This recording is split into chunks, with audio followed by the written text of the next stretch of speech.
So the format of this is we go pretty much from 2 to about 250, 3 to about 350, and 4 to about 450. There's going to be questions and answers for the last 10 minutes or so. And I want to jump right in and give you plenty of time, even though Jim's not here yet. He's on his way. He's on California Street driving quickly, so hopefully he didn't get a ticket.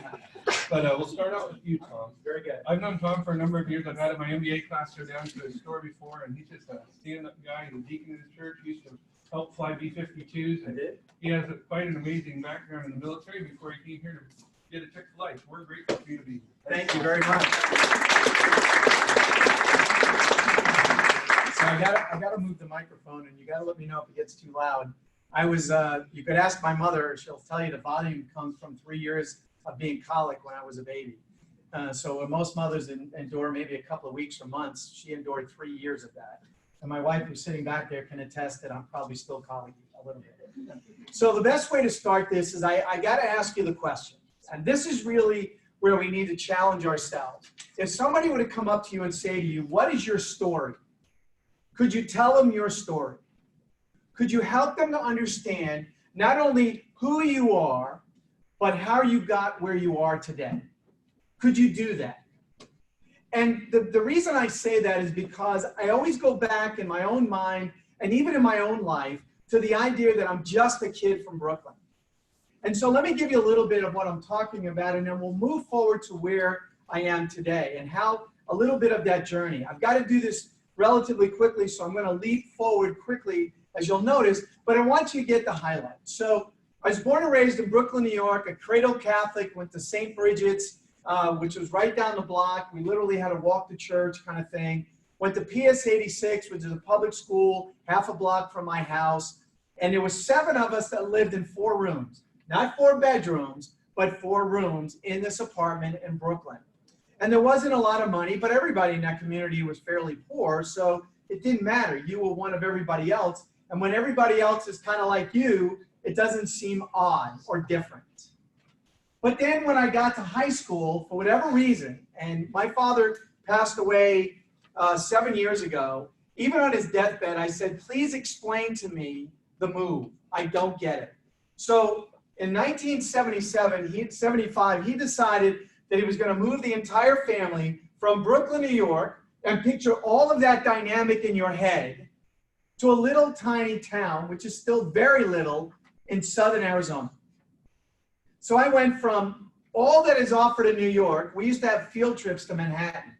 We used to go to Museum of Natural History, Central Park, Empire State Building, all of those amazing things. That was our field trip from school to this little tiny town that offered a movie theater, and that was it. And I sat there and wondered, what am I doing and why am I doing this? And how do I go from where I was to where I am?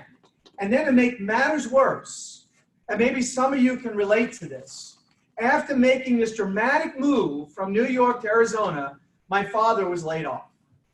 So now we go from being poor to being destitute. We literally lived in a trailer that was eventually repossessed, had holes in the floor to where when you walked in where the washer and dryer should be, I could see the desert ground. And I remember one time, if young people say, there's nothing to eat in the house, what that means is there's lots in the house, but there's nothing I want to eat.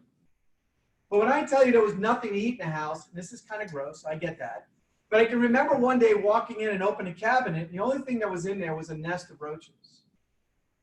And so this is kind of where I was now being developed, if you will. By this time, I'm about 15 years old, paying about a third of the family's bills, but also trying to be a high school kid.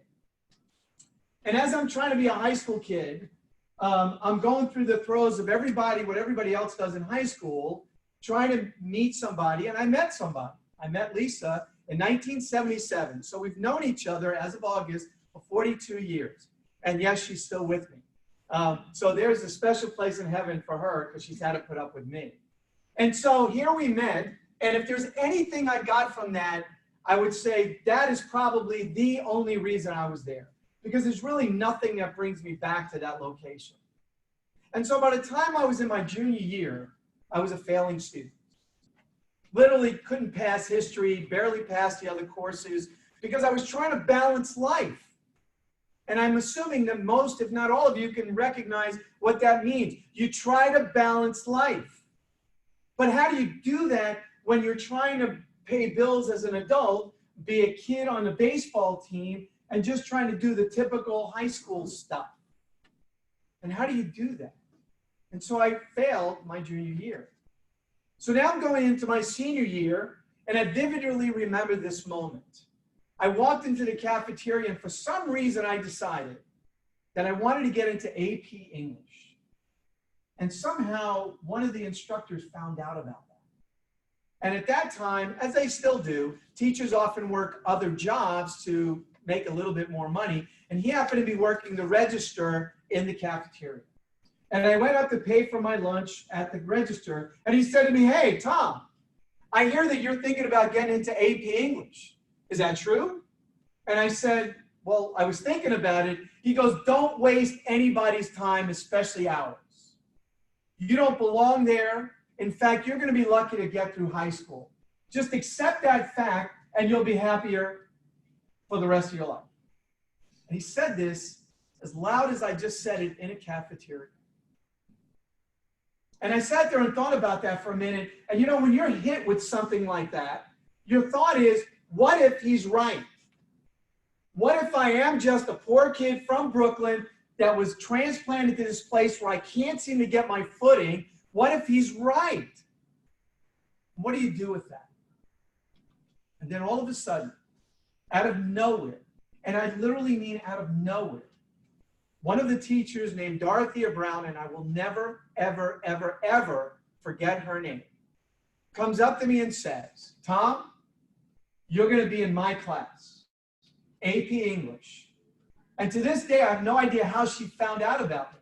Never spoke to her, never got near her. She was kind of one of those really weird teachers that everybody made fun of. And the best I saw was at a distance, you know what I mean? She even had kind of an ape-looking face, like her mouth protruded. I mean, it was a weird-looking person who I wouldn't have known. I just didn't know her. But here's what she said to me. "I don't care if you're poor, destitute, crying, unhealthy, whatever. No excuses. You will perform, end of discussion. If you can agree to that, you can be in my AP class." And I thought to myself, well, I have a choice. I can either agree to that or accept his position. And thank God I agreed with that. And in that year, I went from a failing student to a 3.9 student.